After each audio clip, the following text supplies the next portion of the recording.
और कलेक्ट करने के बाद देखो एक सेंटर में रिसीवर लगा रहता है ना, और वो रिसीवर क्या करता है, सारे सिग्नल को रिसीव करके फिर मॉनिटर मतलब जो टीवी होती है वहां पे भेजता है। समझ में आया? इसी तरह तो वो फंक्शन करता है। अब क्या है, तुम्हें चाहिए एनर्जी ज्यादा, तुम्हें चाहिए एनर्जी ज्यादा, और इतना हमें पता है कि वो सारी एनर्जी एक ही बार में अगर दे दिया जाए एक को, तो वो क्या होगा, फोटो ऑक्सीडेशन हो जाएगा। ठीक है, मतलब ये पिगमेंट मॉलिक्यूल जो है वो जल जाएगा, और हमें देना भी है। तो क्या होगा कि यहाँ पे देखो फोटान यहाँ पे पड़ रहा है, फोटान यहाँ पे पड़ रहा है, फोटान यहाँ पे पड़ रहा है, फोटान यहाँ पे पड़ रहा है, फोटान यहाँ पे पड़ रहा है। ओके, बोलो जरा, फोटान यहाँ पे पड़ रहा है, फोटान यहाँ पे पड़ रहा है, यहाँ पे पड़ रहा है, यहाँ पे पड़ रहा है, यहाँ पे पड़ रहा है, यहाँ पे पड़ रहा है, यहाँ पे पड़ रहा है, और सारे अपने एनर्जी को चैनलाइज कर देंगे। क्या करेंगे? चैनलाइज कर देंगे, रिएक्शन सेंटर को भेज देंगे। ये चीजें समझ में आई? इससे क्या हुआ कि एनर्जी की डिमांड भी पूरी हो गई और रिएक्शन सेंटर जला भुना भी नहीं। ये चीजें समझ में आई? बोलो जरा, समझ में आ गया? तो ये जो पिगमेंट्स हैं, ये कौन से पिगमेंट हैं? एसेसरी पिगमेंट्स हैं। कौन से पिगमेंट है? Accessory pigment. और एसेसरी पिगमेंट क्या क्या है? क्लोरोफिल, बी, कैरोटीनॉइड और ज़ैंथोफिल। यहां तक समझ में आ गया? बोलो जरा। तो 230 जब होता है ना, तो लगभग 170 के आसपास, 160 के आसपास क्या होता है, क्लोरोफिल ए का मॉलिक्यूल होता है, और 60-70 के आसपास क्लोरोफिल बी होता है। बाकी बचे क्या होते हैं? कैरोटीनॉइड्स होते हैं। ठीक है, समझ में आया? तो इसको हम क्या बोलते हैं? एंटीना बोलते हैं। क्या बोलते हैं? एंटीना। एंटीना क्या करता है? जैसे सिग्नल को रिसीव करके, और जो अच्छा, किसी को पता है जो ऊपर एंटीना के गोल सा लगा रहता है उसको क्या बोलते हैं? क्या बोलते हैं? रिसीवर ही है ना वो, उसका पर्टिकुलर टर्म मुझे नहीं पता है। ओके, आई होप रिसीवर ही होगा, कुछ और भी नाम उसका होगा। ठीक है, समझ में आया? तो अब क्या देख रहा है? Forming a light harvesting system. ये पिगमेंट जो है ये चारों तरफ अलाइंड होके क्या बनाते हैं? लाइट को हार्वेस्ट करने वाला सिस्टम, लाइट हार्वेस्टिंग सिस्टम। समझ में आया कि नहीं? बोलो जरा, समझ में आया? Light harvesting system also called antenna, जिसको हम एंटीना बोलते हैं। और these pigments help to make photosynthesis more efficient by absorbing different wavelength of light। और ये क्या करते हैं कि ये different wavelength of light को absorb करते हैं। याद करो, इसके पहले वाला जब हमने ग्राफ पढ़ा था, how many types of pigments present for the photosynthesis, chlorophyll A, chlorophyll B, carotenoid, xanthophyll। तो उसमें देखो ग्राफ बना हुआ है, एक नीला वाला, एक ग्रीन वाला, एक पीला वाला। ठीक है, और सब एक ही जगह पे, सबका पिक नहीं है, डिफरेंट जगह पे है। तो डिफरेंट लाइट के वेवलेंथ को क्या कर रहे हैं? एब्जॉर्ब कर रहे हैं। और जैसे मान लो कि डिफरेंट लाइट के वेव ऑप्शंस बढ़ गया ना, अगर वो वेवलेंथ है तो एब्जॉर्ब करके और लाइट को भेज दिए, एनर्जी को भेज दिए, तो एनर्जी को भेज देंगे तो लाइट रिएक्शन चलेगा, लाइट रिएक्शन चलेगा तो लाइट रिएक्शन का प्रोडक्ट बनेगा, और उसी प्रोडक्ट पे तो डार्क रिएक्शन चलेगा, और डार्क रिएक्शन का प्रोडक्ट क्या होता है? स्टार्च। डार्क रिएक्शन का प्रोडक्ट क्या होता है? स्टार्च होता है। ठीक है, लास्ट में पहले शुगर बना, फिर शुगर से क्या बनेगा? स्टार्च बनेगा। ओके, अभी समझ में आ रही है? तो अब देखो आगे, the single chlorophyll A molecule form a reaction centre. Question पूछता है कि रिएक्शन सेंटर कौन बनाता है? तो सिंगल मॉलिक्यूल क्लोरोफिल ए। फिर देखो, the reaction centre is different in both the photo system.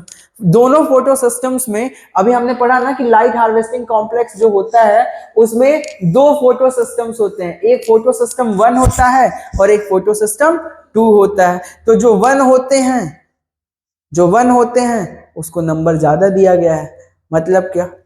700 nanometre. याद करने का तरीका है, the reaction centre in a different in both photosystem 1 in the reaction center chlorophyll A has the absorption peak 700 nanometre. मतलब कहने का मतलब क्या है, जो फोटो सिस्टम 1 है उसका एब्जॉर्प्शन पिक कितना है? वो 700 नैनोमीटर के वेवलेंथ के लाइट को एब्जॉर्ब करेगा।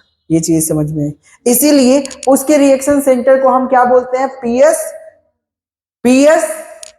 PS1 में रिएक्शन सेंटर क्या है? 700। नहीं समझ में आ रहा है? मतलब P700। समझिए अनुषी, समझ आ रहा है? पक्का? लग नहीं रहा है तुम्हारा चेहरा देख के, नहीं समझ आ रहा है?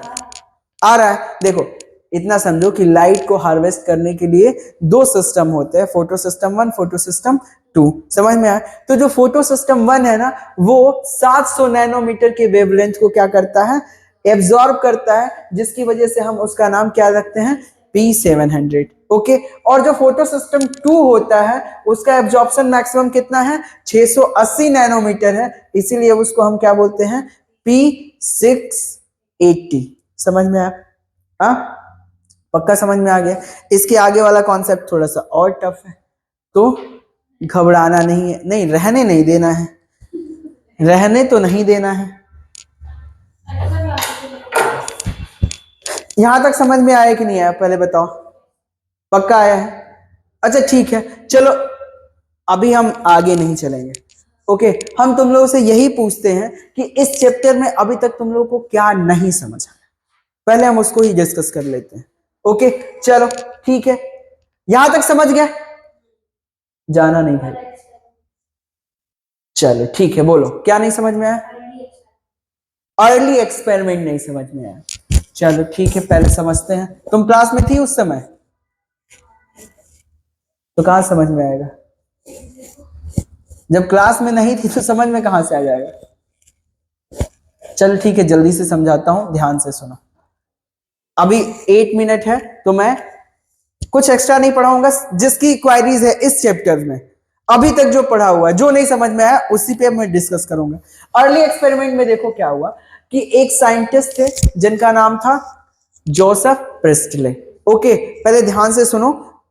जोसेफ प्रिस्टले नाम था, उन्होंने बेल जार एक्सपेरिमेंट किया। बेल जार एक्सपेरिमेंट में क्या, एक बड़ा सा शीशा लिया, ओके, और उसमें एक चूहे को डाल दिया और एक कैंडल को जला दिया। फिर क्या हुआ कि शीशे के अंदर, उस जार के अंदर जितना ऑक्सीजन था वो क्या हुआ, चूहा ब्रीथ किया, और मोमबत्ती जब जल रही है तो वो भी तो ऑक्सीजन का इस्तेमाल कर रही है ना, तो ऑक्सीजन खत्म हो गया और कुछ देर बाद वो चूहा और मोमबत्ती बुझ गई। फिर क्या हुआ कि उन्होंने उस बेल जार एक्सपेरिमेंट में उस जार के अंदर एक प्लांट रख दिया और उस प्लांट का नाम था मिंट प्लांट था।